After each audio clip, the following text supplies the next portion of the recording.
Bonsoir tout le monde.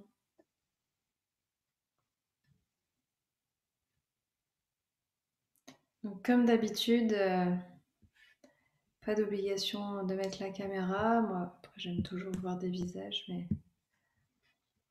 il n'y a pas de souci.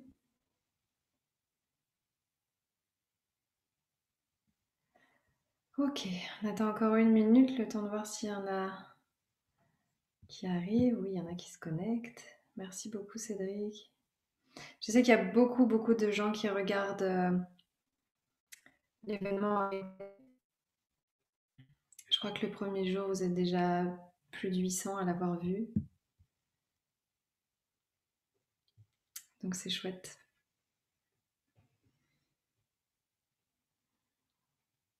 Ok.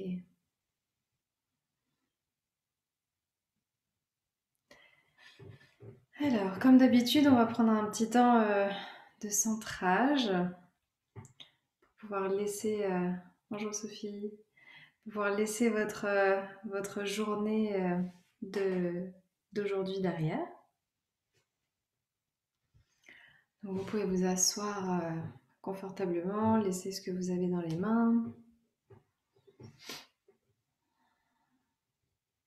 Voilà, comme d'habitude, moi je suis avec vous. Je conserve les yeux ouverts pour vous guider et pour accueillir ceux qui arrivent.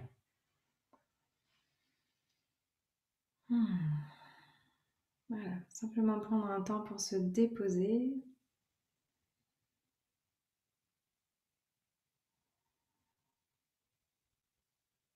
Observer sa respiration.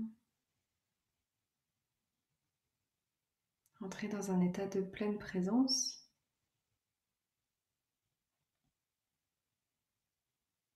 Observer s'il y a un espace de résistance, voire de lutte, et simplement s'autoriser à faire l'expérience sans chercher à atteindre quel que ce soit, simplement en fermant les yeux, en étant pleinement présente, présent à soi.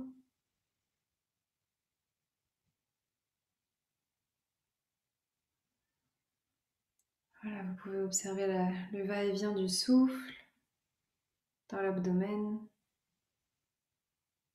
dans la cage thoracique.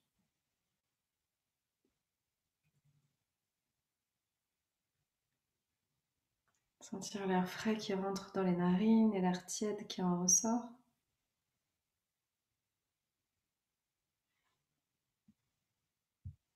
Et sur chaque expiration, relâchez un petit peu plus le corps.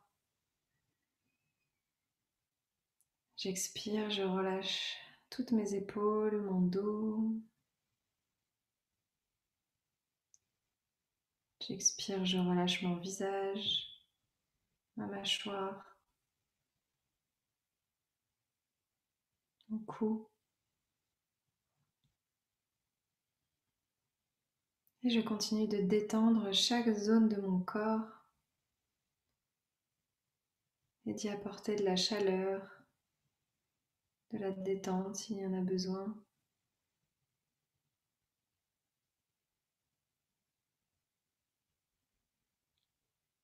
À chaque inspiration, je peux visualiser que j'inspire tout ce qu'il y a de meilleur pour moi. Et à chaque expiration, je laisse partir tout ce qui ne me sert plus.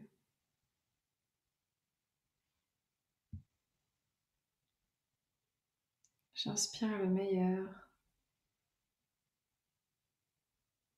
et j'expire tout ce qui n'est plus utile.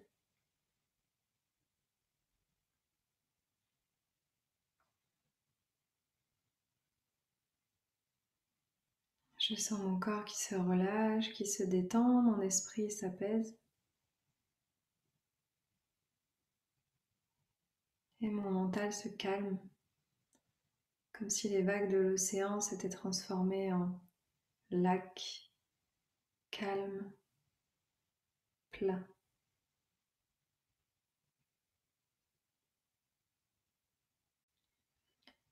Et je peux simplement observer comment je me sens ce soir. Quelles sont les émotions qui me traversent?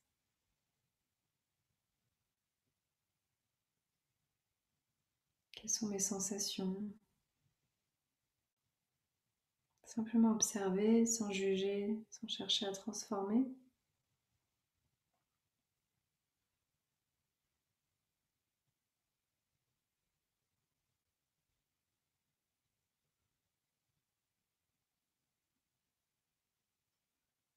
Et puis simplement se poser la question intérieurement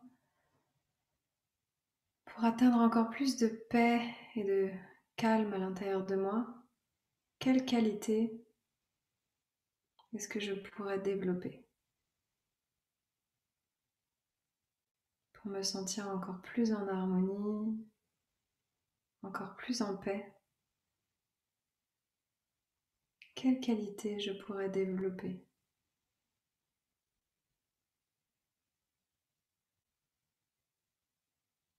Et simplement voir ce qui se manifeste dans mon esprit, sans chercher à trouver quoi que ce soit.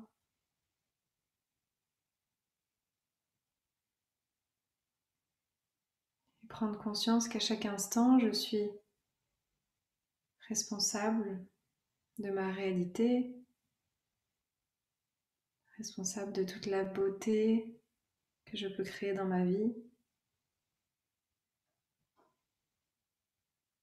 de l'harmonie, de la joie, de tout l'amour que je peux diffuser autour de moi.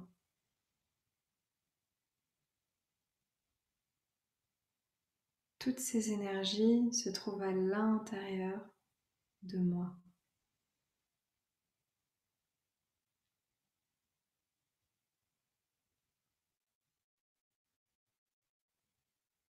Et j'ai la capacité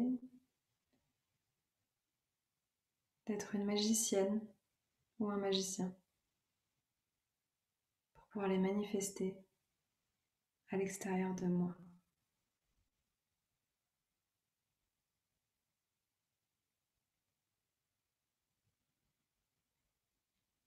Et puis tout doucement, vous pourrez prendre une profonde inspiration par le nez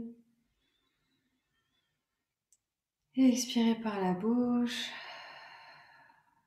Et tranquillement, à votre rythme, revenir dans l'ici et maintenant. Vous pouvez vous étirer, bâiller s'il y en a besoin.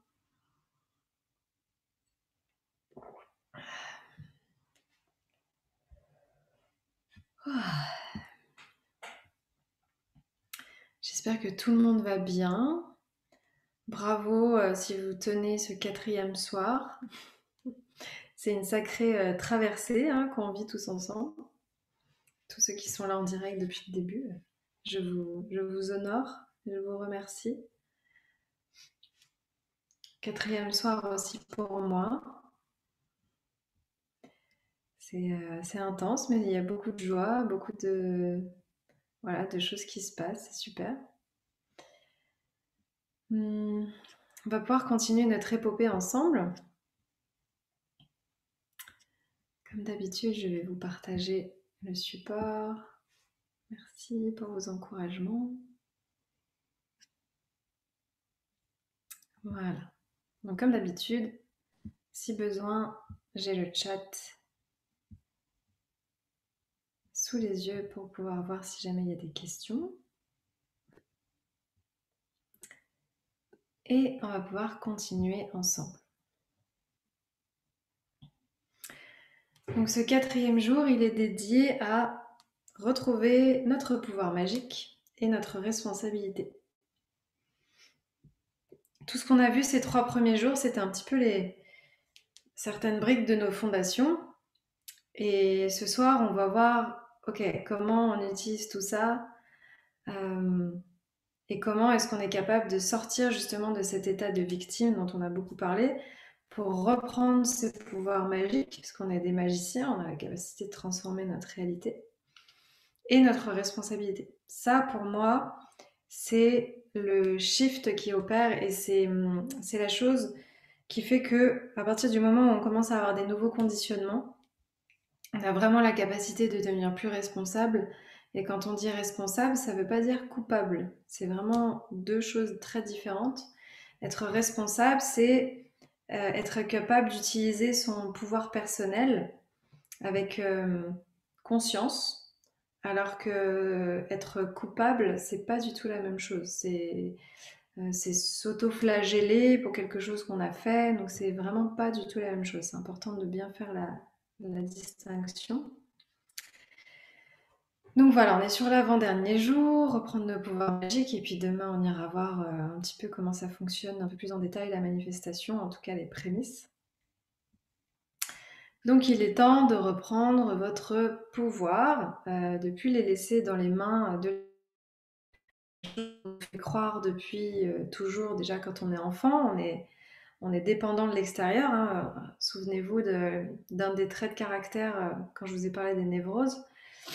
Il y a une part en nous qui est dépendante et qui attend de l'extérieur d'être nourrie, d'être soutenue, parce que quand on était enfant, on avait nos parents, notre mère, en tout cas quand on a eu une enfance classique, qui était là pour pouvoir subvenir à nos besoins. Mais en grandissant, on devrait nous apprendre, surtout je pense sur la phase lycée, études supérieures, que on a la capacité d'être indépendant et qu'on n'a plus à attendre de l'extérieur constamment qu'il vienne remplir, nourrir, prendre soin, etc. Donc quelque chose dont je voulais déjà parler ce soir, il y a certaines choses ce soir qui sont tirées d'enseignements de Michael Beckwith, qui est un enseignant spirituel slash comment on appelle ça aux États-Unis? Je me rappelle plus, j'ai plus le mot, mais qui, qui dédie vraiment sa vie à ses enseignements. Il n'est pas rattaché au catholicisme, mais il a un rôle vraiment de... C'est un peu un prêtre spirituel, en tout cas, qui partage des concepts très intéressants. Et ces quatre étapes ces quatre niveaux de conscience, je les avais vus dans une de ces formations et ça m'a vraiment marqué. Et je me suis dit que c'était vraiment quelque chose que je voulais transmettre parce que je trouve que ça nous montre bien les différents degrés de conscience sur lesquels on peut se placer. Donc il y a 4 étapes dans ce cheminement de conscience, et quand je dis non linéaire, ça veut dire que c'est pas parce qu'on est passé de la victime à la 4e étape qui est la conscience que on va jamais retomber dans l'état de victime. C'est des montagnes russes.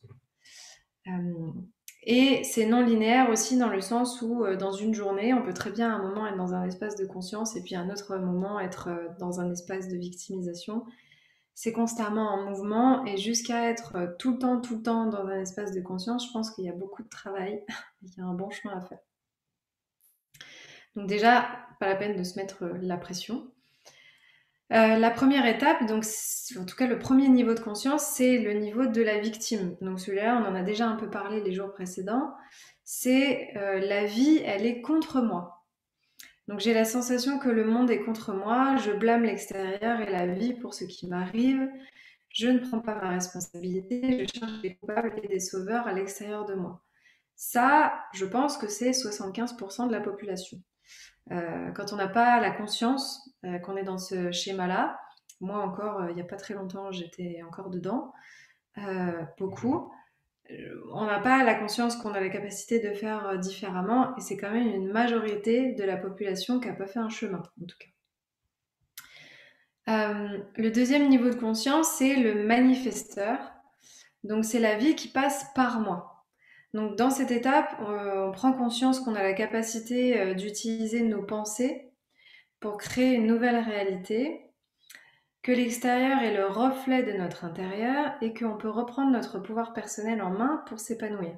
Ça, c'est toute la phase un peu début de développement personnel et spirituel, où on passe par le pouvoir de l'inconscient, la visualisation. On va lire tous les livres de Neil Donald Walsh, de Tony Robbins, etc. Tous les trucs autour de la PNL. Parce qu'en fait, on prend vraiment conscience du pouvoir de notre esprit et qu'on a la capacité d'utiliser cette conscience pour façonner et modeler notre environnement. Donc tout ce que vous faites depuis le début des 5 jours, avec tout ce que je vous partage, ça vous permet en fait de prendre conscience que vous avez la capacité de transformer votre réalité. Donc ça, c'est cette étape-là. Le troisième niveau de conscience, c'est le canal. C'est la vie qui passe à travers moi. Dans cette étape-là, on se met au service de la vie, on est traversé par sa guidance et ses messages, on écoute nos intuitions, on observe les synchronicités et on sait que tout est juste à chaque instant. Donc on va ajuster notre posture sur ce qu'on perçoit être bénéfique pour notre bien-être et pour celui des autres. Dans cette étape, il y a une grande facilité à accueillir, à se dire ok, là il se passe quelque chose, j'accueille, j'observe, qu'est-ce que ça bouge à l'intérieur de moi, qu'est-ce que ça dit. On se met au service de la vie, donc en fait il y a un ego aussi qui est beaucoup plus apaisé. On est moins dans un espace de volonté, moins dans un espace de lutte, de force. Voilà, il y a quelque chose de plus... le flow qui se met en place. Donc on est très à l'écoute de l'univers, on est à l'écoute de notre corps, on va être à l'écoute, tiens, là il y a un truc annulé, bon bah qu'est-ce que ça veut dire? Ah là il y a un accident, qu'est-ce que ça veut dire? En fait on se met vraiment à l'écoute et du coup il y a beaucoup moins de frustration, de déception, d'attente parce que c'est comme si on était une coupe qui recevait tout ce que la vie avait à nous envoyer et donc on est vraiment en harmonie avec le vivant. Donc on observe les synchronicités, on va observer les signes, voilà, on va vraiment avancer tous les jours avec le plus de justesse possible.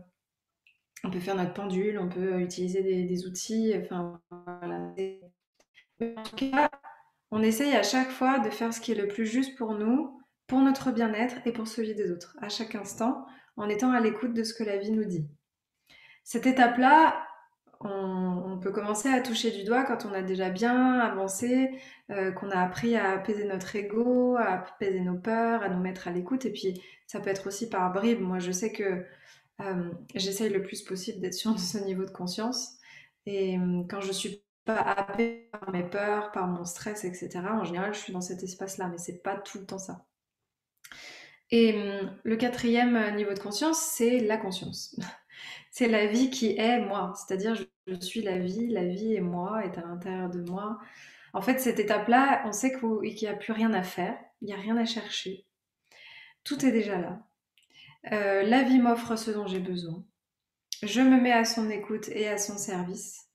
J'ai la capacité d'observer avec détachement et neutralité ce qui se joue dans mon existence et celle des autres. Cet état-là, c'est l'état de méditation. C'est l'état qui se rapproche de l'état du Bouddha, de la félicité, de l'éveil, ce que vous voulez. Clairement, c'est l'objectif au bout du chemin, entre guillemets. Mais sachez que, en tant qu'être humain, avec des émotions, avec des névroses, avec un ego qui a envie de réaliser des choses, etc., on n'est pas la majorité du temps dans cet espace. Mais on peut le toucher du doigt quand on a des expériences spirituelles, quand on médite, quand on a la sensation d'un coup que toute la volonté s'effondre. Moi, je sais que j'ai déjà été dans cet espace quand j'étais au Pérou, au milieu de la jungle, quand je faisais des cérémonies, quand j'anime des retraites, quand je chante. Je suis dans des espaces où d'un coup, j'ai plus aucune volonté, mon ego se dissout et je suis dans une espèce de félicité où je suis simplement présente à ce qui est. Donc ça, on le touche du doigt et vous pouvez certainement sentir à quel moment peut-être vous avez touché du doigt cet espace-là. Mais en tout cas, ça, c'est le quatrième niveau de conscience et c'est celui, bien sûr, qu'on a envie de cultiver le plus possible parce que dans cet espace-là, il n'y a plus d'urgence, il n'y a plus d'inquiétude, il n'y a plus de stress, il n'y a plus de... Voilà, l'ego est vraiment passé à l'arrière-plan et on peut vraiment laisser notre être divin aux manettes. Mais voilà, encore une fois, c'est pas toujours facile. Donc, pour avancer aussi sur cette histoire de prendre sa responsabilité et redevenir le magicien de sa vie, je voulais aussi vous parler de liberté. Parce que si on a envie d'être souverain de sa vie, créer sa vie et euh, avoir la capacité d'être responsable de tout ça, c'est parce que derrière, on a envie d'être libre. Libre de créer, libre de vivre comme on l'entend. Donc déjà, c'est important de se demander, c'est quoi votre vision de la liberté pour vous? Parce que la plupart du temps, on pense que la liberté, c'est d'être libre de quelque chose. Libre de contraintes, libre d'obligations, libre de nos obligations familiales, libre de ne pas avoir besoin de gagner de l'argent. En fait, c'est intéressant de voir qu'est-ce que c'est la liberté pour vous. Et souvent, dans notre inconscient, il y a ce truc de je me sens libre parce que je suis libre de tout ça. Donc, en fait, la liberté à un niveau plus élevé, c'est juste notre naissance. C'est-à-dire que c'est pas une question d'être libre de quelque chose ou de quelqu'un. C'est simplement un droit de naissance et quelque chose qui est à l'intérieur de nous de façon naturelle. Donc, le choix, c'est une fonction de la conscience éclairée. Ça nous libère de simplement réagir à une circonstance. Donc ça, c'est aussi ce qui nous ramène à notre libre arbitre et encore une fois à la notion de responsabilité, c'est-à-dire que on a toujours le choix. Mais un choix égale des répercussions, des conséquences, un effet. Rappelez-vous de la loi du karma, la loi de cause à effet. À partir du moment où je fais un choix, je dois accueillir la résultante de ce choix. Mais c'est mon libre arbitre et c'est ça qui fait que je suis libre. Et donc c'est ça qui fait que par nature, je peux être responsable de ce que je crée dans ma vie parce que je suis responsable de mes choix. Et cette capacité à faire des choix en conscience, quand on le voit, ça nous libère justement de ne pas réagir. On en a déjà parlé les jours précédents par rapport à notre émotionnel, etc. Donc, il y a vraiment cette notion de libre arbitre qui est très liée à comment est-ce que moi je me vois libre dans le monde. Et quand on dit la conformité et la mort du soi, le soi, c'est vraiment notre être divin. C'est notre être supérieur, c'est notre essence lumineuse. Donc si on tombe dans la conformité, à vouloir penser comme tout le monde, à faire comme tout le monde, à plus vouloir être dans notre libre arbitre, à se dire ah non mais moi j'ai pas envie de faire des choix, je préfère qu'on me dise quoi faire, comme ça au moins je suis pas embêtée. Il y a un refus de la responsabilité. Et en fait, ça entraîne cette mort du soi, ça entraîne la mort de notre être divin, de notre être supérieur, qui peut se manifester à chaque instant, parce que on l'empêche d'incarner, on l'empêche de prendre des décisions, de faire des choix qui vont servir son plus haut potentiel. Là, j'essaie de bien articuler et de ne pas aller trop vite, parce qu'il y a pas mal de concepts ce soir. Donc on a le pouvoir de choisir à chaque instant. Il faut simplement être conscient des conséquences et les assumer. Et remettre ce choix à l'extérieur, ça nous transforme en victime et ça baisse notre puissance personnelle. Donc déjà, c'est pour ça que je parle de la liberté ce soir et de tout ça, parce que pour sortir de l'état de victime, il faut déjà avoir conscience qu'à chaque instant, on a le choix. On a toujours le choix. Et après, alors j'ai déjà eu ce genre de discussion, il y en a qui disent oui, mais à l'époque, dans les camps, ils n'avaient pas les choix. Bah, en fait, c'est sûr qu'il y avait des circonstances, mais d'ailleurs c'est hyper intéressant parce que quand on parle à des survivants, ils disent à chaque instant, j'ai eu le choix de me laisser abattre, de me laisser mourir ou de choisir de vivre. Et donc c'est ça qui est beau, c'est que quelles que soient les circonstances, on a toujours le choix et c'est notre responsabilité d'assumer son issue.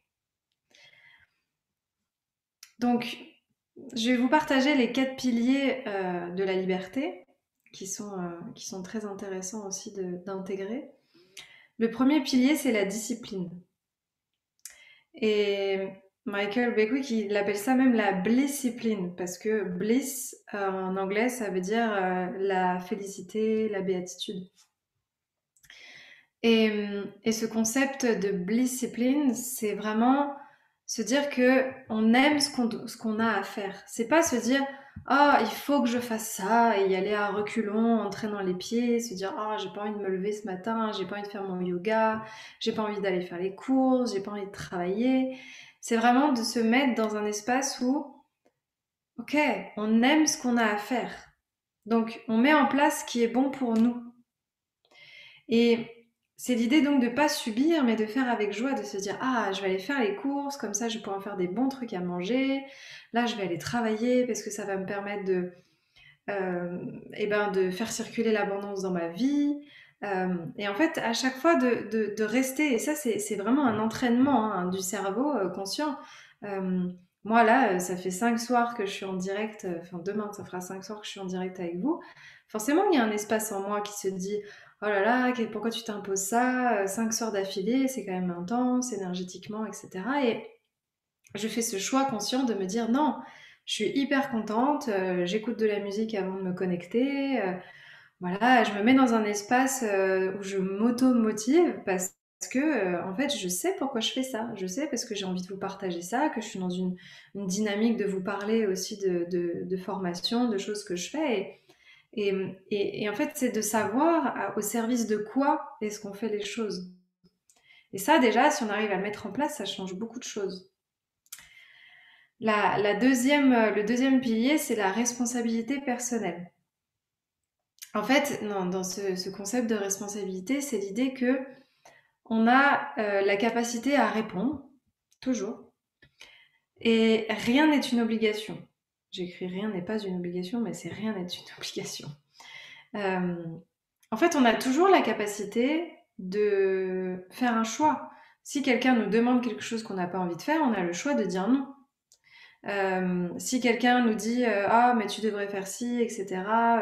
Parce que tu m'aides jamais, on a le choix en fait d'exprimer notre point de vue. Donc cet argument de j'ai pas le choix, c'est un faux argument de victime que j'utilise encore beaucoup.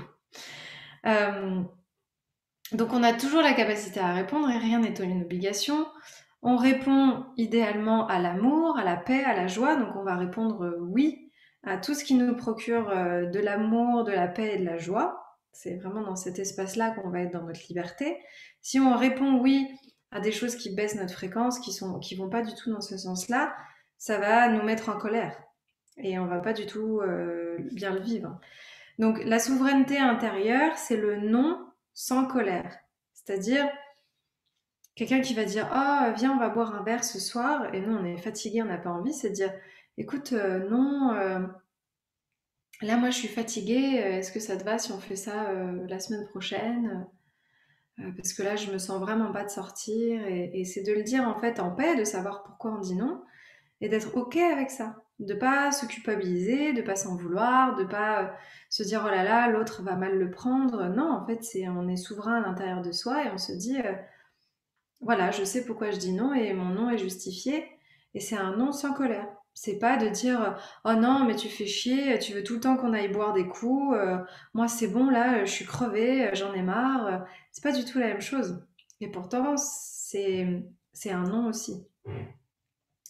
Donc la souveraineté intérieure, c'est vraiment la capacité à dire non sans colère.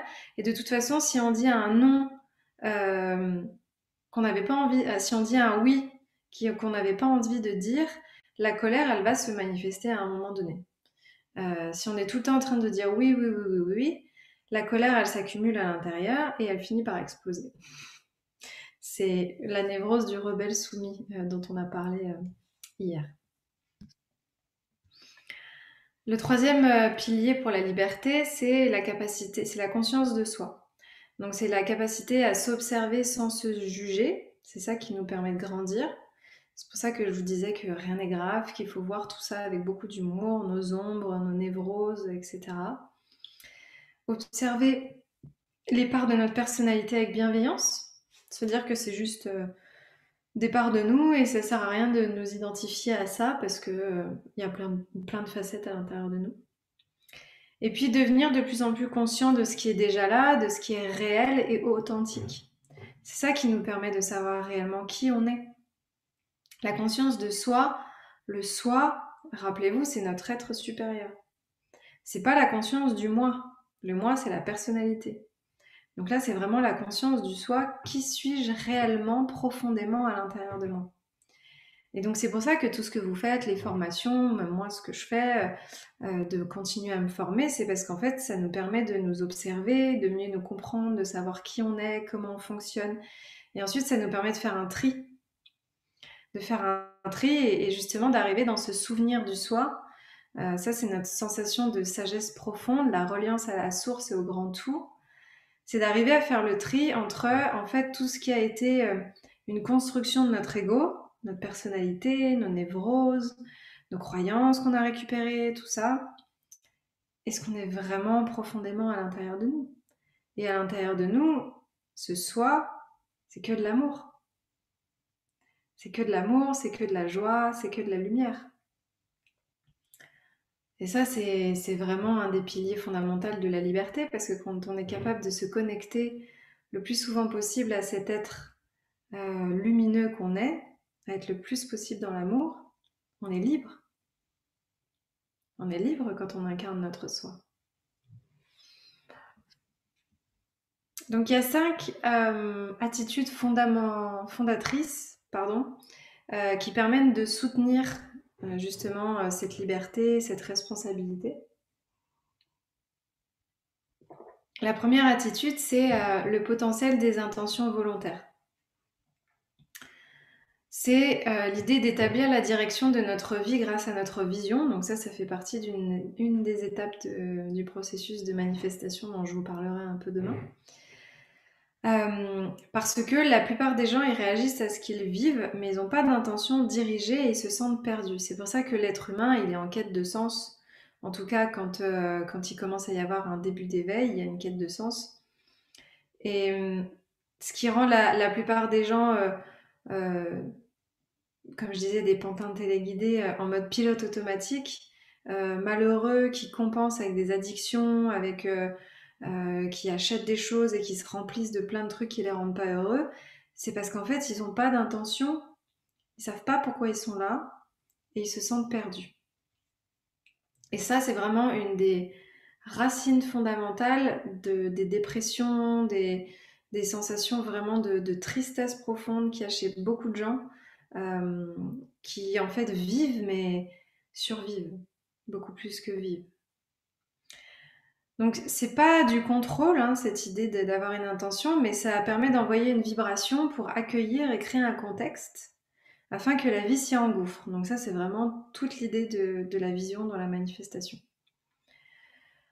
Ensuite, la deuxième attitude fondatrice, c'est le oui sacré. Ça, j'aime beaucoup. Je ne sais pas si vous avez vu le film Yes Man avec... comment il s'appelle cet acteur qui jouait aussi dans Ace Ventura je sais que vous allez me le retrouver. Il a fait plein de films, il est très connu. Jim Carrey, merci. Je savais que je pouvais compter sur vous. Jim Carrey, voilà, il a fait le film qui s'appelle Yes Man. Et il est très drôle ce film parce qu'en fait, il tombe dans une espèce de secte un peu spirituelle où justement le gourou, l'enseignant leur dit que maintenant il faut juste dire oui, oui à la vie, oui, oui, oui. Donc ça part un peu de ce principe-là, mais c'est un peu caricaturé. Et donc du coup, il reçoit en plus pas une malédiction, mais il reçoit vraiment le truc où il peut plus se contrôler et il peut plus dire non. Il peut dire que oui. Et donc on voit dans le film qu'il se passe plein de choses parce qu'il dit oui, oui, oui, il dit oui aux gens, il dit oui aux opportunités, il dit oui à tout. Donc je vous invite à le regarder parce qu'il est rigolo. Et ce film, il est vraiment à l'image de cette attitude fondatrice, décidément ce mot, parce que ça parle vraiment de ça. Donc c'est notre capacité à regarder ce qu'on a reçu aujourd'hui, ce qu'on reçoit au quotidien, et à notre niveau de réceptivité à ça. Qu'on reçoive un cadeau, qu'on reçoive une petite intention, qu'on arrive à avoir un nouveau client, qu'on ait quelqu'un dans notre famille qui nous remercie, qui nous célèbre. En fait, est-ce qu'on a la capacité vraiment d'accueillir ce qui nous est envoyé et notre niveau de réceptivité à ça? Donc quand c'est considéré comme positif, c'est plus facile. Mais quand c'est considéré comme négatif, est-ce qu'on est dans la même ouverture et la même réceptivité? Là, c'est plus difficile. Donc c'est vraiment l'idée de s'ouvrir à ce qui est et accueillir et entrer en résilience à chaque instant. Il y a quelqu'un qui m'a annulé une séance, ok, j'accueille. Il y a une amie qui répond pas à mes messages depuis 3 semaines, ok, j'accueille. J'ai une relation qui aboutit pas et il me répond plus, il fait le mort, ok, j'accueille. Ça veut pas dire que accueillir, c'est juste baisser les bras, lâcher l'affaire et pas du tout agir. C'est juste être dans un espace de curiosité, exprimer les choses si on a envie, si on en a besoin, mais pas être dans un espace de lutte. Juste se dire, ok, il se passe ça, bon, qu'est-ce que ça veut dire de moi? J'observe à l'intérieur, qu'est-ce que ça me fait ressentir? Et ensuite, avec curiosité, essayer de voir pourquoi il y a ça qui se passe, mais pas être dans un espace de lutte, vraiment être dans un espace d'accueil. C'est vraiment ça l'accueil. La troisième attitude, c'est la résilience. Donc ça, c'est en lien aussi avec ce que je viens de vous partager, c'est la capacité à accueillir ce qui doit émerger à travers moi. Donc c'est pas être tout le temps dans un espace de contrôle, surtout quand on accompagne, ça c'est une des règles fondamentales. Abandonner le filet de sécurité, pas tout le temps avoir un plan A, un plan B, un plan C, avoir juste un plan A et faire confiance à notre intuition et à la vie, qu'on trouvera toujours des solutions quoi qu'il arrive. Et c'est pas abandonner, mais c'est simplement lâcher sur les résultats et être patient. Et ça, c'est pareil, hein, ça ouvre un espace de paix et de liberté à l'intérieur de soi qui est juste immense. C'est pas facile, mais c'est immense. La quatrième attitude, c'est la discipline. Donc on retrouve aussi ici, c'est le contrôle. En fait, ça implique un ego apeuré. Donc plus on est dans le contrôle, plus on a un ego qui est tout le temps en train de flipper et c'est pas du tout confortable. Donc c'est important de cultiver notre discernement pour sentir ce qui est juste et ce qui est pas juste. Et de faire ce qu'il faut pour se lever tous les matins libre et en joie. C'est-à-dire que oui, il y a des moments, c'est pas facile. Même moi, il y a plein de moments où je suis en tension, où j'ai plein de choses à gérer, où parfois, là, cette semaine, je suis dans une semaine hyper intense entre tous les lives à préparer, la formation à côté, etc. Je m'observe et c'est vraiment pas évident, donc j'essaie de prendre des temps pour respirer. Mais je sais aussi que j'ai la responsabilité de ça. Et donc, qu'est-ce qu'on peut faire pour se lever chaque matin libre et en joie? C'est aussi prendre des décisions, prendre sa responsabilité pour pas rester dans cet espace-là. Donc, ces dernières semaines, moi, j'ai pris des décisions sur ma façon de travailler, sur mon équipe, sur le fait de vouloir me déconnecter cet hiver, etc. Parce que je vois dans quel espace je suis, je prends ma responsabilité de me dire, je ne veux pas rester dans cet espace de contrôle où mon ego est apeuré, et donc je vais faire ce qu'il faut pour me lever chaque matin libre et en joie. C'est comme ça qu'on prend sa responsabilité. Et la quatrième attitude, c'est la gratitude. Je vous en reparlerai encore demain et même là ce soir parce que ça c'est quelque chose de très important. Ça élève notre fréquence vibratoire. Ça nous permet de voir ce que l'univers nous a déjà donné, les cadeaux de l'existence, même les plus difficiles. Donc c'est important d'arriver à quitter l'espace de la victimisation, qui est le premier niveau de conscience et qui est vraiment pas le plus confortable. L'univers, il est progressif, il est constamment en expansion pour révéler sa nature infinie. C'est-à-dire qu'on s'est incarné, l'univers, lui, sa seule intention, c'est de grandir, de se déployer. Donc il y a toujours une forme d'expansion. Et en fait, la douleur, elle grandit jusque la vision, elle puisse s'étendre. Ça veut dire que tant qu'on n'accepte pas qu'on puisse avoir une vision qui peut se déployer dans la réalité, on reste dans l'espace de la douleur. Quand on accepte qu'on a une vision qui peut grandir, on arrive à quitter cet espace de douleur. Et ça peut être une douleur émotionnelle, c'est pas forcément que physique. Hein. La tension, ça crée un inconfort qui nous force à sortir de nos habitudes inconscientes. Donc du coup, on va grandir de deux façons dans la vie. Soit à travers la douleur, soit à travers la prise de conscience. Au début, c'est souvent à travers la douleur. Et ensuite, plus on s'éveille et plus c'est à travers des prises de conscience. Moi, je le vois vraiment à l'échelle de ma vie. Là, les premières années de développement spirituel, quand je me formais, que je faisais plein de choses, à chaque fois, c'était vraiment de la douleur. Je faisais des stages et j'étais en relation avec des gens et j'avais l'impression que c'était tout le temps des galères, des prises de tête, que la vie, elle me ballottait dans tous les sens. Et là, de plus en plus, je commence à avoir la capacité de tout de suite voir, parce que c'est un entraînement, et de voir tout de suite, avant de partir dans un espace de douleur, d'avoir la prise de conscience en amont et de me dire, ah ok, en fait là, il y a ça, faut que j'observe ça, faut que je travaille là-dessus et que je le transforme si je veux rester libre. Donc voilà, ça c'est quelque chose qui se met en place, mais en général, au début, c'est à travers la douleur, et c'est la douleur, ça peut être une douleur physique, ça peut être une douleur psychique, donc un mal-être psychique avec des angoisses, du stress, ça peut être des émotions avec beaucoup de colère, de tristesse. Ça peut vraiment être comme un espèce de contention ou un mal-être intérieur, c'est vraiment tout ça la douleur. Et la douleur, ça signifie qu'on essaie de trouver de la satisfaction dans un monde trop petit, car nous sommes des êtres spirituels et infinis. Si on n'accepte pas cette expansion, on reste dans cet espace comme dans une cage, on s'interdit de voir plus grand, on s'interdit de voir plus loin, et donc il y a comme quelque chose, il y a une contention à l'intérieur, et on se sent vraiment enfermé à l'intérieur de nous-mêmes. Donc on est sur le chemin de la croissance infinie, de l'extase, et ça fait vraiment partie du chemin de passer par cette expansion, en tout cas quand on le choisit.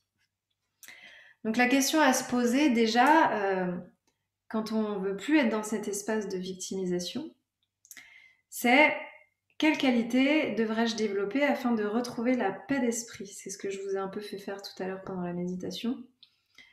C'est-à-dire qu'à chaque fois que je vis quelque chose, un inconfort, quelque chose qui me challenge, je me dis, ok, quelle qualité, là, il faudrait que je développe pour retrouver la paix?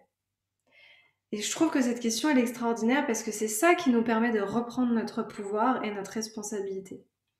Quand il y a un conflit avec quelqu'un, ok, bon bah là, peut-être qu'il faudrait que je développe la diplomatie, il faudrait que je développe la capacité d'écoute, l'empathie, le dialogue, la communication.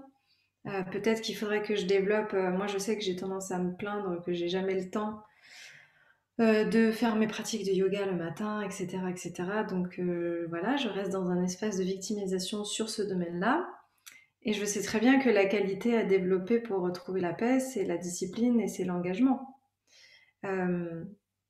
Mais en fait, je suis responsable de ça. Je sais ce que j'ai à développer pour arriver à mettre ça en place. Donc, cette question, elle est très très intéressante parce que ça permet vraiment de reprendre notre responsabilité.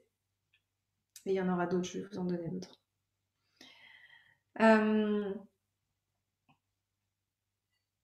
Donc, pour quitter l'espace de victimisation, c'est important de comprendre qu'on n'a pas ce qu'on veut dans la vie, on a ce en quoi on s'intéresse.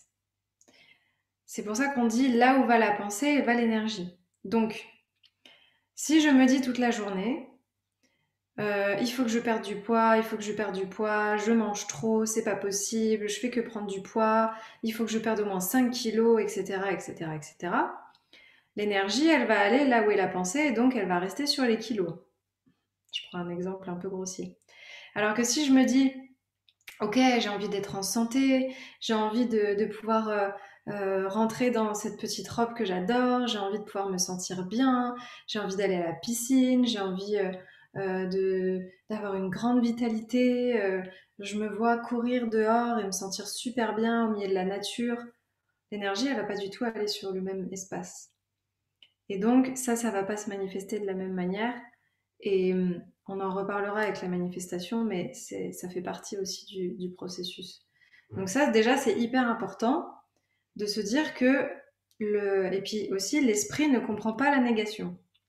Donc si je me dis tous les jours, oh là là, il faudrait que j'arrête de faire ci, il faudrait que j'arrête de manger, il faudrait que j'arrête le sucre c'est pas bien, etc. Le mental, il va juste penser ça. Sucre, sucre, en plus les il faut, c'est terrible, ça renforce notre rigidité. Donc c'est plutôt d'entrer dans un espace de discipline et de se dire, ok, je sens que ça me fait du bien, là j'ai envie de me faire une bonne détox, je vais m'acheter des bons légumes, je vais me faire des jus, et on n'aborde pas du tout le truc de la même manière. Hum, Donc un mensonge en tant que croyance, c'est une loi en nous jusqu'à ce qu'elle soit neutralisée. Donc ça, en fait, c'est les croyances limitantes dont on parlait hier, je crois, j'ai plus la notion du temps, qui est en fait un mensonge parce que ça sert pas notre plus haut potentiel et notre être supérieur, mais tant qu'on l'a pas neutralisée et qu'elle est à l'intérieur de nous, ça reste un mensonge auquel on croit. Et en fait, la victime, elle vit dans un monde de séparation. Ça, on l'a vu avec la loi de la dualité. Et donc, elle va tout le temps chercher un sauveur ou un bourreau parce qu'elle a toujours l'impression qu'il y a l'extérieur et soi. Il y a l'autre et il y a moi. Si moi, j'ai pas la capacité de m'aider, l'autre doit pouvoir m'aider. Il y a une séparation. Donc, c'est intéressant de regarder nos plaintes pour nous permettre de comprendre notre histoire, parce que c'est vraiment ça qui nous sépare de notre essence divine, de notre être supérieur. Par exemple, je n'arrive jamais à faire mon yoga le matin, j'ai pris un exemple tout à fait au hasard. La qualité à développer, c'est l'engagement et la discipline, c'est ce que je vous disais tout à l'heure. Donc, moi, je sais très bien que ça fait partie de mon travail et que c'est une des choses les plus difficiles. J'ai une grande capacité à m'engager envers l'extérieur. C'est ça qui fait que je fais énormément de choses à la grande surprise de mon entourage. Mais par contre, de m'engager envers moi-même et de me discipliner envers moi-même, s'il n'y a personne pour regarder, s'il n'y a personne qui reconnaît tout ce que je fais pour moi, et ben c'est hyper difficile parce que j'ai pas cette habitude de faire les choses pour moi. J'ai vraiment depuis toute petite l'habitude de faire les choses pour l'extérieur. Donc ça, moi, je le vois, je sais que c'est une de mes zones d'ombre et bah, je fais de mon mieux tous les jours. Donc quelle serait notre vie sans ces plaintes? Eh ben, ce serait beaucoup plus agréable. Donc là, je vous ai mis une série de questions à vous poser pour repérer la victime intérieure et pour arriver à en sortir. Donc déjà, c'est comment je me perçois et ma place dans le monde. Première question. Ensuite, suis-je activée par la culpabilité à certains moments dans mon quotidien, dans la vie? Moi, je sais que oui. Est-ce que je blâme alors Dieu, l'univers ou les autres? Est-ce que je vis dans un mode mental, émotionnel de survie? Est-ce que j'alimente des comportements addictifs? Est-ce que mets-je en place pour me libérer de ces comportements? Et suis-je responsable de moi-même? Donc si vous avez répondu oui à la première, à la deuxième, la troisième et la quatrième, que vous mettez pas grand-chose en place pour vous libérer de ces comportements et que vous n'êtes pas forcément responsable de vous-même, vous êtes encore beaucoup dans l'espace de la victime et c'est ok. C'est génial de le repérer pour pouvoir le bouger. Mais en tout cas, ces questions-là, c'est intéressant de se les reposer régulièrement, même moi, de me faire un check-up régulièrement, ça me fait du bien aussi. Et il y a d'autres questions aussi pour repérer la victime intérieure, c'est est-ce que je me demande souvent pourquoi moi? Pourquoi c'est de ma faute? Est-ce que je suis souvent perturbée par des pensées de peur, de doute, d'inquiétude ou de manque? Est-ce que je donne la responsabilité de mon bonheur aux autres? Est-ce que je me considère victime dans certains espaces de ma vie? Est-ce que le drame me stimule et me donne un sens dans la vie? Moi, je connais des gens qui sont très très drivés par le drame. Suis-je capable de me pardonner et de pardonner les autres? Parce que le pardon, c'est une des clés aussi pour sortir l'état de la victime. Donc, vraiment, moi, je vous invite à vous poser avec toutes ces questions en toute tranquillité et de vraiment vous regarder avec humilité, transparence, honnêteté. Et ça peut vraiment vous montrer et vous donner des indications sur où se situe cet archétype de la victime et dans quels espaces de votre vie. Un petit mot aussi sur les croyances collectives.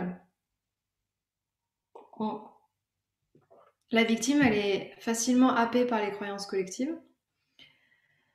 Les croyances collectives, c'est le qu'en dira-t-on, c'est les croyances de la masse, c'est l'égrégore sociétal collectif. Donc il peut y avoir une espèce d'hypnose un peu malicieuse, et c'est ça qui crée en fait de nouvelles croyances collectives. Par exemple, clairement, quand Monsieur Macron nous a fait l'annonce l'année dernière qu'on était en guerre, c'était une hypnose collective. Il y a vraiment eu des termes qui ont été utilisés, etc. Et donc c'est venu créer de nouvelles croyances dans la psyché. Et au début, même moi, même tous les gens qui étaient un peu éveillés, ils ont été ébranlés parce que il y avait une telle masse une telle masse énergétique qui a été amplifiée et qui s'est rassemblée d'un coup sur une même croyance que ça a impacté un petit peu tout le monde. Euh, et donc du coup, quand on est dans cet état un peu de fragilité, on se fait happer par ça très facilement. Donc c'est important aussi de se dire que un mode de vie, en anglais on appelle ça le lifestyle, c'est temporaire et que nous, ce qu'on souhaite, c'est une façon de vivre. Donc en anglais, ce serait a way of life. Donc lifestyle très différent de a way of life, way of living. Euh, Parce que nous, voilà, ce qu'on veut, c'est vraiment une façon de vivre pérenne et alignée à nos valeurs quand on est dans un espace de conscience. On s'en fiche d'avoir un certain mode de vie. C'est pas ça qui importe pour nous. C'est vraiment de mettre de la conscience dans chacun de nos espaces de notre vie, alignés à nos valeurs. Et il y a une des croyances collectives les pires, euh, c'est qu'on manque de ressources pour tous. Ça, c'est vraiment à la racine de tous nos problèmes. Il y a plein de choses qui ont été mises en place dans l'égrégore collectif par des pouvoirs en place, par des religions, par des politiques, par les grandes têtes et les multinationales. C'est que il n'y a pas assez de ressources pour tout le monde, ce qui est complètement faux parce qu'à la base, on est arrivé sur cette terre et la terre est capable de nourrir tout le monde. Mais c'est ça qui a créé une économie déséquilibrée et c'est ça aussi qui crée les achats compulsifs, le manque constant, l'angoisse de manquer. En France, d'ailleurs, je pense qu'on est un des pays où il y a le plus de choix de marques dans les rayons de supermarchés. Parce qu'on a dans notre égrégore les mémoires de la guerre, la pénurie, le manque. On voit bien ce qui s'est passé quand ils ont annoncé les confinements. Tout le monde s'est rué dans les magasins. Parce qu'il y a vraiment cette mémoire à l'intérieur de nous que on va manquer, qu'il n'y a pas assez pour tous. Et ça, vraiment, ça crée une angoisse et ça nous emmène dans des espaces aussi qui sont pas du tout bénéfiques pour notre autonomie, notre responsabilité personnelle. Donc c'est important de le repérer et de le regarder ça. Du coup, attention à la contagion émotionnelle. Euh, Ça, c'est vraiment une espèce de truc qui se transmet dans la société entre nous euh, à partir du moment où en fait on est perméable parce que c'est important d'observer nos addictions et les comportements compulsifs et tout ce qu'on fait pour pas ressentir justement nos manques. Parce qu'en fait, c'est ça qui nous rend perméables à la contagion émotionnelle. Plus on se sent en manque, plus on se sent vide, on se dit qu'on va manquer, qu'on a peur, qu'on se sent en insécurité. Et plus on est perméable à cette contagion qui nous dit que il n'y a pas assez, qu'on n'est pas assez, qu'on a besoin de l'extérieur, qu'on a besoin du marketing, qu'on a besoin de tout ce qu'on nous vend. Donc ça, c'est hyper important. En fait, tout est lié. C'est pas juste les addictions et les comportements compulsifs. C'est pas bien. Oh, c'est pas bien de fumer. Oh, c'est pas bien d'être boulimique. Oh, c'est pas bien de boire. En fait, ça en soi, c'est pas un problème dans le sens où chacun fait un peu ce qu'il veut, mais c'est à la racine qu'il y a un problème. C'est que derrière, il y a un vide, il y a il y a un manque, et ça, on vient le combler avec des ressources extérieures. Et à un niveau collectif global, c'est ça qui crée un déséquilibre énorme dans notre monde. C'est pour ça qu'on a la responsabilité de travailler sur soi pour sortir de ces addictions, parce que si on le fait tous, c'est la société qui se transforme. Et ça, c'est hyper, hyper fort. Donc, c'est important d'embrasser nos peurs et nos doutes pour redevenir libre. On en a parlé avec les ombres la dernière fois. On peut pas de toute façon laisser nos ombres sous le tapis parce qu'elles finissent toujours par se manifester à l'extérieur. Donc l'idée c'est de reprendre notre pouvoir. La vie, elle souhaite toujours qu'on devienne conscient de notre nature. Conscient de notre capacité à créer, conscient de notre capacité à manifester les pensées dans la matière. Et donc elle nous envoie des expériences pour qu'on puisse vivre ça. Tant qu'on n'en a pas conscience, on reste dans une forme de manifestation inconsciente, c'est-à-dire qu'on ne voit pas qu'on crée ce qui se passe. Alors que l'univers, la vie, la source, le divin à l'intérieur de nous, il veut juste qu'on soit conscient de cette nature de créateur. Donc il va continuer de nous envoyer des expériences jusqu'à ce qu'on comprenne. Donc déjà, c'est important d'observer la répétition mentale, ce qui est très différent de l'intellect créatif, nos conversations intérieures et nos projections. Parce que c'est ça aussi qui nous laisse dans le pilote automatique et qui nous anesthésie. C'est de rester dans nos schémas mentaux comme ça et de ne pas se poser un peu pour redescendre. Donc on peut vraiment s'offrir le choix de transformer nos pensées. Et la méditation, c'est d'une grande aide pour ça. La méditation, c'est vraiment apaiser l'espèce d'agitation qu'il y a dans notre esprit pour revenir à quelque chose de beaucoup plus tranquille. La seule chose à blâmer, c'est l'ignorance. Ah oui, ce que j'ai mis au-dessus, ce que nous choisissons de croire nous impacte à tous les niveaux, donc ça c'est vraiment nos croyances, c'est ce qu'on s'est dit. Donc la seule chose à blâmer, c'est vraiment l'ignorance. En fait, la seule chose dont on est responsable et avec laquelle on peut se sentir entre guillemets coupable, ou en tout cas peut-être la seule chose pour laquelle on peut se juger éventuellement, c'est notre ignorance. Parce que l'ignorance, encore une fois, à partir du moment où on éveille sa conscience, avant, c'est pas un choix. Mais quand on commence à ouvrir les yeux, on peut plus les fermer. Et donc, l'ignorance, ça devient aussi notre responsabilité. De choisir d'ouvrir les yeux et de pas faire l'autruche. Donc ça, ce serait à la limite une des seules choses où on pourrait se dire, ok, là j'avoue, j'ai pas voulu voir. Bon, Inch'Allah, mea culpa. Rester accroché à nos blâmes, ça crée un impact dans d'autres domaines de notre vie et ça nous enferme dans l'archétype de la victime. Donc rappelez-vous le pouvoir du pardon dont on a parlé avant-hier. Être prêt à accueillir. Donc ça, c'est vraiment quand on passe dans le 3e niveau de conscience. C'est vraiment passer de quelque chose nous arrive à que nous puissions accueillir quelque chose.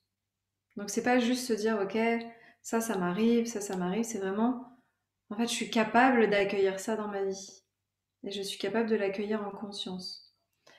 Donc quand on est dans cette étape-là, c'est de se dire qu'on est toujours prêt et disponible pour ce que la vie a à nous envoyer comme enseignement.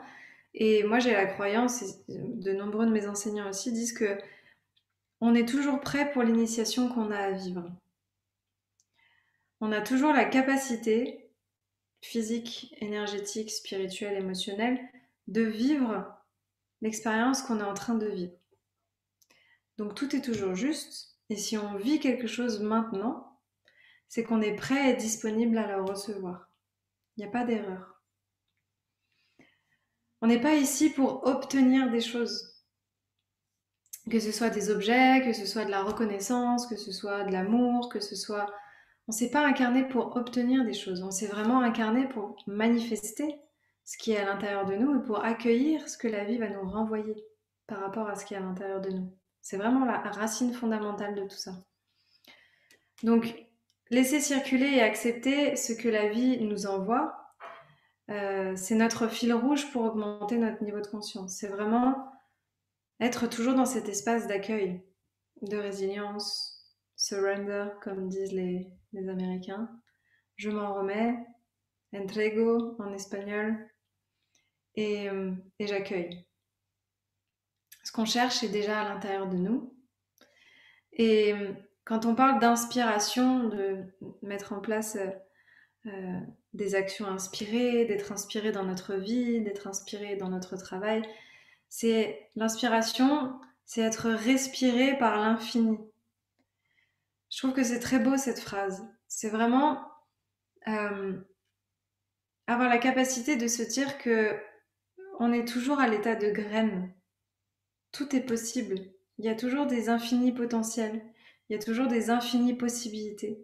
Et l'inspiration, c'est vraiment ça, c'est se laisser traverser par une énergie qui peut aller dans des espaces d'expansion constante. Et ça, c'est magique, parce que quand on se laisse inspirer au quotidien, on s'ennuie jamais. Moi, vraiment, aujourd'hui, je me dis que je ne sais pas comment font les gens qui s'ennuient. Je ne comprends pas. Moi, j'ai pas assez d'heures dans ma journée pour vivre, goûter, apprendre, faire tout ce que j'ai envie de faire. Quand on est inspiré, on est respiré par cette infinie possibilité, par cette vastitude. Il y a tellement de choses à expérimenter. Et c'est ça qui est vraiment extraordinaire. En tout cas, moi, je trouve ça très inspirant et très beau. Donc, c'est important de cultiver son discernement. Et justement, la méditation, ça nous permet vraiment d'observer à chaque instant la réalité de l'instant présent. C'est vraiment ça l'intention de la méditation. C'est pas de pas avoir de pensée. C'est pas d'être un Bouddha tout zen, d'être calme tout le temps, de calmer la colère. En fait, c'est pas ça. La méditation, c'est vraiment, je suis capable d'observer la réalité telle qu'elle est dans l'instant présent. Donc j'observe mes émotions, j'observe mes ressentis, j'observe la chaleur de mon corps, j'observe l'agitation dans mon esprit, j'observe mon souffle. La respiration, c'est un support primordial. Donc c'est vraiment cette capacité-là. Et la méditation, c'est vraiment une hygiène mentale pour nettoyer notre esprit. C'est une forme de contrat social, de nous purifier avant d'entrer en interaction avec l'extérieur. C'est comme quand j'ai mis cet exemple-là, mais voilà, en gros, c'est je prends ma douche, je me lave, je me brosse les dents, voilà, je me rafraîchis, je me sens bien propre avant de sortir de chez moi. Bon, la majorité des gens en tout cas. Et bien là, c'est la même chose. Idéalement, normalement, on ne devrait pas entrer en interaction avec quelqu'un tant qu'on n'a pas un peu nettoyé notre filtre, notre esprit. Parce que la méditation, ça nous permet vraiment de nettoyer ces filtres de la conscience pour voir la réalité. Ça nous permet de ne pas entrer en interaction avec une situation, avec quelqu'un, avec un objet, etc. En étant déjà pollué par nos projections, nos émotions, nos ressentis, nos peurs, nos doutes. Et c'est comme si nous, on débarquait avec déjà tout un paquet de choses chargées et qu'on le déposait devant la personne à qui on va s'adresser et qu'ensuite on lui dit ok, vas-y, maintenant tu peux t'adresser à moi. C'est c'est pas évident. Donc vraiment, la méditation, et encore une fois, la méditation, c'est pas 5 minutes par jour sur son coussin. On n'est pas obligé de faire ça. La méditation, c'est placer une intention, observer, respirer, écouter. Donc je place l'intention d'être présente, ou alors je place l'intention d'accueillir mes émotions, je place l'intention d'apaiser mon esprit, et ensuite j'observe, je respire et j'écoute. C'est ça la méditation. De base, en tout cas. Et donc la méditation, voilà, c'est pas juste 5 minutes sur un coussin, c'est un état constant à cultiver tout au long de la journée. Pour placer l'observateur au cœur de nos actions, c'est-à-dire que c'est pas juste de se dire ah bah je vais faire mes 5 minutes de méditation ce matin et puis ce soir et puis le reste de la journée je suis en pilote automatique. Mm-mm. Moi je sais que j'ai du mal à me mettre sur un coussin matin et soir, contrairement à mon amoureux que j'admire beaucoup pour ça. Mais par contre, je fais attention tout au long de la journée. euh, Quand je sens que je suis trop prise avec des émotions, que je suis dans des projections, que je suis dans des peurs, je respire un coup, je vais sortir marcher 2 secondes et je reviens dans un espace d'observation. Et je balance pas mon émotionnel, euh, en tout cas le moins possible, je reste humaine, euh, avant d'avoir essayé un peu d'observer, de nettoyer le filtre de mon esprit. Et ça, c'est hyper important pour sortir de l'espace de la victimisation, parce que l'observation, de s'observer, de prendre du recul, ça nous permet d'avoir une prise de conscience.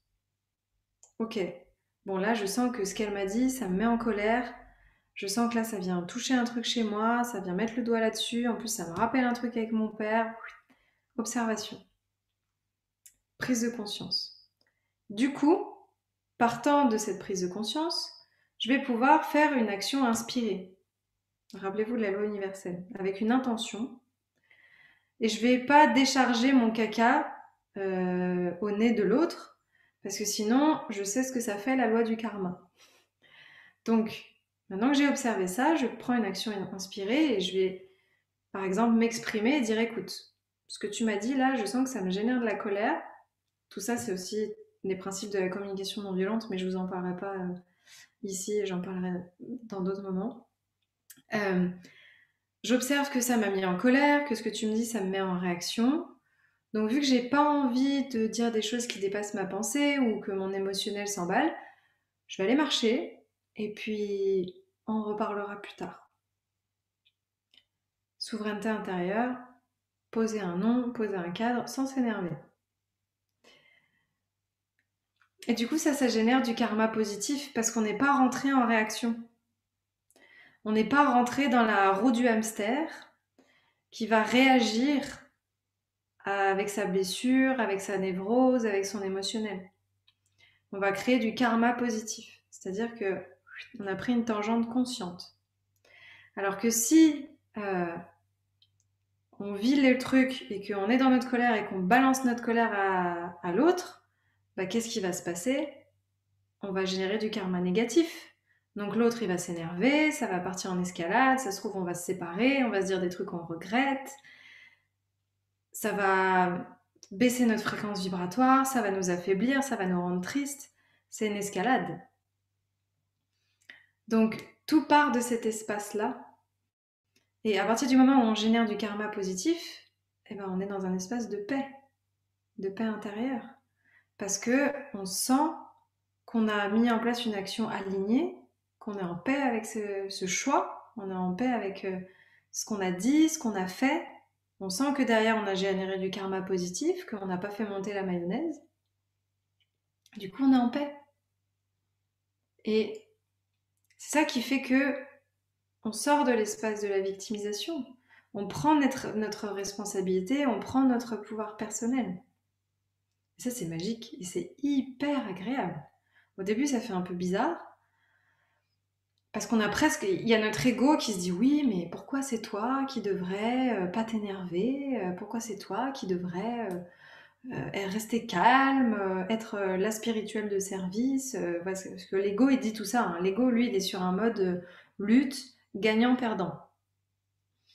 Euh, donc il faut lui dire écoute, coucou panier l'ego, je t'ai vu, mais là on va faire un choix conscient, on va faire un choix sage et voilà, moi je choisis d'agir comme ça parce que ça va nourrir ma paix intérieure et ça va nourrir ma liberté. C'est tout un processus. Mais vraiment, si vous mettez en place ces étapes-là, ça va tout changer dans votre vie. Ça va tout changer. Observation, prise de conscience, action inspirée, karma positif, paix. Voilà, la roue bénéfique.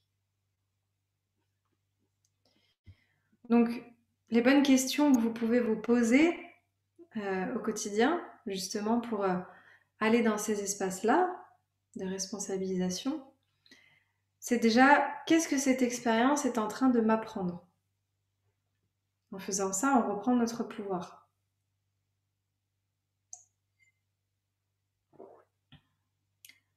Ensuite, quel est le cadeau caché que je ne peux pas encore voir?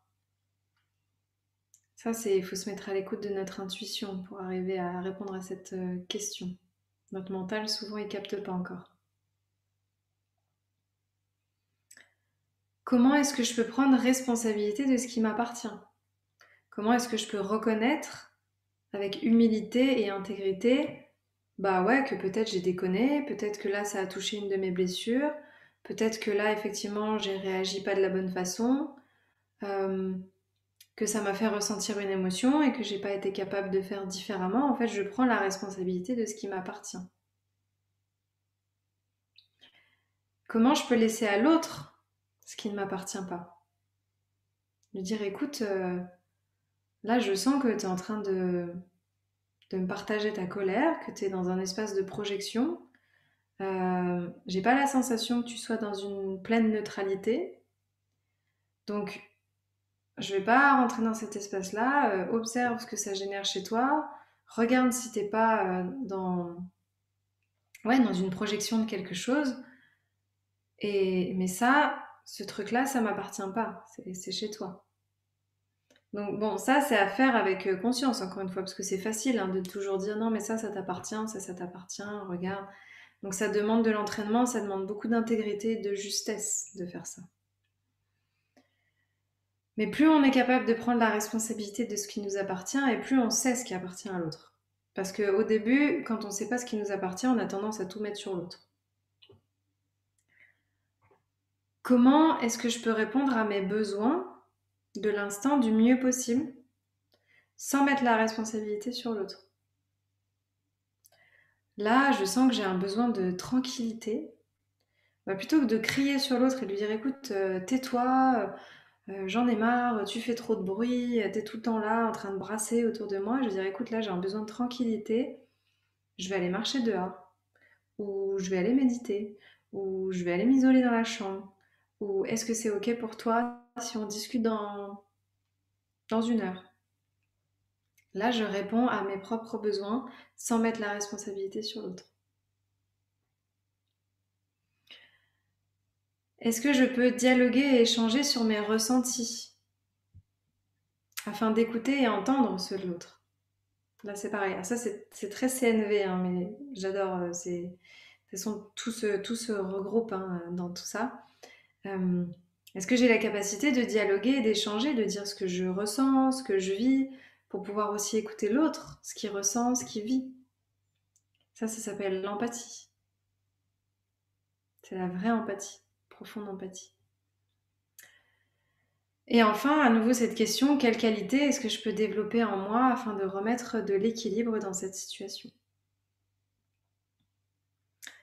Donc ces questions-là, elles peuvent vraiment, vraiment vous aider à dénouer des espaces et de ne pas retomber justement dans un espace de victime ou de bourreau. Parce que souvent on est l'un et l'autre. On est toujours les deux facettes de la pièce. Je ne sais pas si ça résonne, hein, tout ça, de votre côté, mais en tout cas, voilà. Donc pour terminer, pour clôturer, cette idée de responsabilité, de reprendre son pouvoir, c'est vraiment d'être capable d'incarner le magicien qui est à l'intérieur de nous pour, euh, pour reprendre cette capacité créatrice. Donc la réalité, c'est celle que je crée par mes pensées, mes actions, ma fréquence vibratoire, tout ça, vous commencez à le comprendre, ça fait plusieurs jours qu'on en parle. Et c'est un choix de tous les jours, de chaque instant. C'est cette responsabilité qui est également mon plus grand pouvoir créateur. Donc quand je prends conscience que je suis le seul magicien de ma réalité, bah, je me rends compte que c'est moi qui suis responsable de ce que je crée dans ma vie. Moi je donne toujours l'exemple un peu, j'aime bien faire des références un peu modernes comme ça, mais c'est Spider-Man qui dit un grand pouvoir implique une grande responsabilité. En fait c'est la même chose, il n'y a pas que Spider-Man, c'est nous aussi. Donc à partir du moment où on a un grand pouvoir créateur, on a aussi une grande responsabilité créatrice. Donc je peux célébrer, honorer, remercier, pardonner à chaque instant de mon quotidien, par de simples mots, des prières, des rituels, une intention. Tout ça, ça part vraiment de moi et c'est moi en fait qui cultive ça dans ma vie, comme si je cultivais un jardin, je cultive ma terre intérieure, j'ensemence, je fertilise, j'arrose mon intérieur pour pouvoir voir fleurir ce que j'ai envie de voir fleurir dans mon jardin. Il n'y a que moi qui suis responsable de la façon dont j'entretiens mon jardin. Sachant que cette terre que je cultive à l'intérieur de moi, c'est aussi la terre que je cultive à l'extérieur de moi. Et ce que je veux voir fleurir à l'intérieur, fleurira à l'extérieur. On peut faire des actes psychomagiques pour faire ça. Ça, c'est quelque chose que j'aime beaucoup, moi qui suis très connectée à pratiques chamaniques. Euh, les actes psychomagiques, c'est des actes qui sont chargés d'un sens qu'on va leur donner, qui nous permettent de manifester notre intention dans la matière. Donc par exemple, écrire sur un morceau de papier tout ce qu'on veut abandonner, tout ce qu'on laisse derrière nous, éventuellement le lire à haute voix pour que ce soit encore plus puissant, et écrire j'abandonne ça, ça, ça, ça, ça, et ensuite de l'offrir au feu, en conscience, c'est un acte psychomagique. Et ça a la capacité de créer des choses. Poser des intentions à la nouvelle lune, euh, mettre des intentions et les remettre à l'eau, chanter, réciter des prières. Et quand je dis prière, c'est pas des prières religieuses, c'est vraiment une prière, c'est une célébration, c'est une offrande, c'est remercier. Et tous ces actes psychomagiques, en fait, c'est la puissance des rituels qui est redevenue beaucoup à la mode ces derniers temps. Mais pourquoi? Parce qu'on est en train de reprendre conscience de notre pouvoir créateur. Et en fait, un rituel, c'est un acte psychomagique qui nous permet de créer notre réalité. Donc moi, je vous invite vraiment à faire des actes psychomagiques le plus possible dans votre vie. Moi, je sais que voilà, on a créé un hôtel dans notre chambre. Moi, dans le salon, j'ai un petit espace aussi de purification. Je mets une carte qui va diffuser une énergie dans la maison. Euh, Tout est... En fait, si notre vie entière était vécue comme un rituel, je me disais ça tout à l'heure juste avant le live, euh, on serait beaucoup plus conscient de ce qu'on crée. Si on respecte chaque objet qu'on va placer dans la maison, si on respecte chaque chose qu'on fait en conscience, si notre vie entière est un rituel, alors on a la capacité de créer ce qu'on a envie de manifester dans notre vie. Et l'initiation, elle n'est pas linéaire. On apprend tout le temps, à chaque instant de notre vie, jusqu'à la fin de nos jours. C'est un apprentissage, le bug, c'est un apprentissage quotidien, c'est-à-dire qu'il y a des jours où c'est facile et il y a des jours où c'est plus difficile. Il y a des moments où on est bien aligné et on se dit waouh, ça fait un mois, je manifeste des trucs de fou dans ma vie, il m'arrive que des cadeaux, des synchronicités, c'est dingue. Et puis il y a d'autres mois où ça va être beaucoup plus difficile, où on va pas se sentir bien, où on a l'impression que la vie elle est contre nous. Et en fait c'est ok, c'est pas linéaire, on traverse des périodes, on traverse euh, différents moments dans notre vie. Et si on accueille tous ces moments de la même manière, on a vraiment la capacité de rester dans un espace de liberté et de félicité et de joie à chaque instant. Et ça, c'est magique. Voilà, donc j'espère que tout ce qu'on a abordé ce soir, ça vous a inspiré à nouveau. En tout cas, moi, c'est ce que je vous souhaite. C'est ce que je vous souhaite de pouvoir reprendre votre pouvoir, euh, utiliser votre capacité de magicien, de magicienne pour créer la vie que vous avez envie de mettre en place. Et je vous souhaite une très belle intégration. On se retrouve demain pour notre dernière soirée, où là je vais vous parler de la manifestation sacrée, comment est-ce que j'ai créé bah voilà, le concept de la manifestation sacrée, comprendre un peu la manifestation, les étapes. Enfin voilà, ça va être une chouette dernière soirée tous ensemble. Donc merci beaucoup pour votre présence, à tous ceux qui étaient là en direct. Et merci à tous ceux qui regardent en replay. Comme d'habitude, n'hésitez pas à me faire des retours, à publier sur les réseaux, à me laisser des commentaires. Et je vous souhaite plein de magie, plein d'amour, plein de lumière pour votre soirée et pour le reste des prochains jours. À très bientôt et au revoir.